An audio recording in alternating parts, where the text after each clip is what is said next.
अयोध्या वासिनी गोपियों की कथा। श्री नारद जी कहते हैं, राजन, अब अयोध्या वासिनी गोपियों का वर्णन सुनो, जो चारों पदार्थों को देने वाला तथा साक्षात श्री कृष्ण की प्राप्ति कराने वाला सर्वोत्कृष्ट साधन है। मिथिलेश्वर सिंधु देश में चंपका नाम से प्रसिद्ध एक नगरी थी, जिसमें धर्मपरायण विमल नामक राजा हुए थे। वे कुबेर के समान कोच से संपन्न तथा सिंह के समान मनस्वी थे। वे भगवान विष्णु के भक्त और प्रशांत चित्त महात्मा थे। वे अपनी अविचल भक्ति के कारण मूर्तिमान प्रहलाद से प्रतीत होते थे। उन भोपाल के 6000 रानियां थीं। वे सबकी सब सुंदर रूप वाली तथा कमल नयनी थी, परंतु भाग्यवश वे वंध्या हो गई।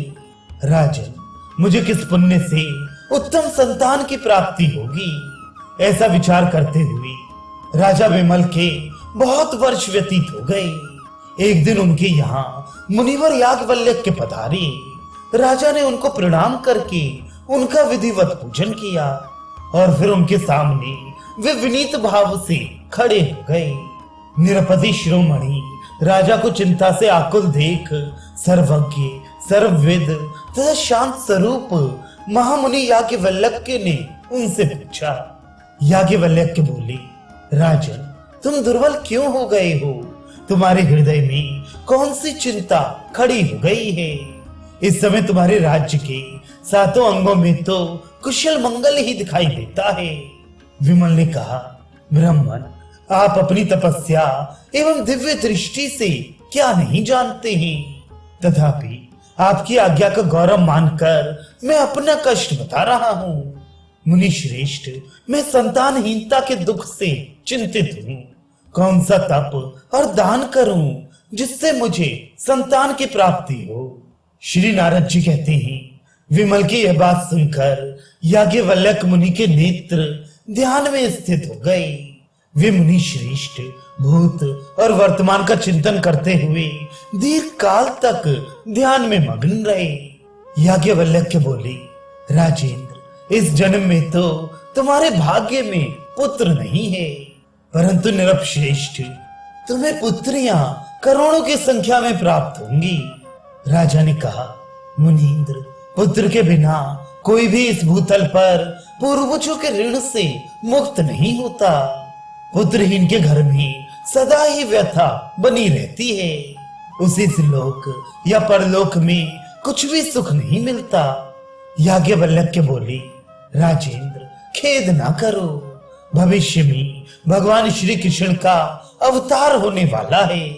तुम उन्हीं को दहेज के साथ अपनी सब पुत्रियां समर्पित कर देना। निरपश्रेष्ठ, उसी कर्म से तुम देवताओं, ऋषियों तथा पितरों के ऋण से छूटकर परम मोक्ष प्राप्त कर लोगे। श्री नारद जी कहते हैं, महामुनि का यह वचन सुनकर उस समय राजा को बड़ा हर्ष हुआ। उन्होंने महर्षि याज्ञवल्क्य से पुनः अपना संदेह पूछा। राजा बोले, मुनीश्वर, कितने वर्ष बीतने पर किस देश में और किस कुल में साक्षात श्री हरि अवतीर्ण होंगे? उस समय उनका रूप रंग क्या होगा?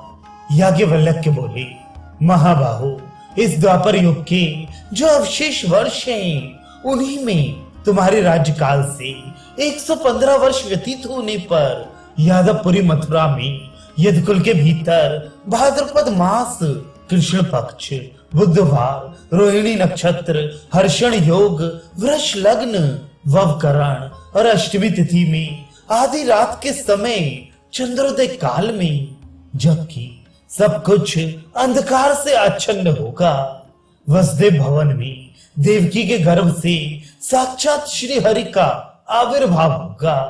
ठीक उसी तरह जैसे यज्ञ में अरणी काष्ठ से अग्नि का प्राकट्य होता है, भगवान के वक्ष स्थल पर श्री वस्त्र का चिन्ह होगा।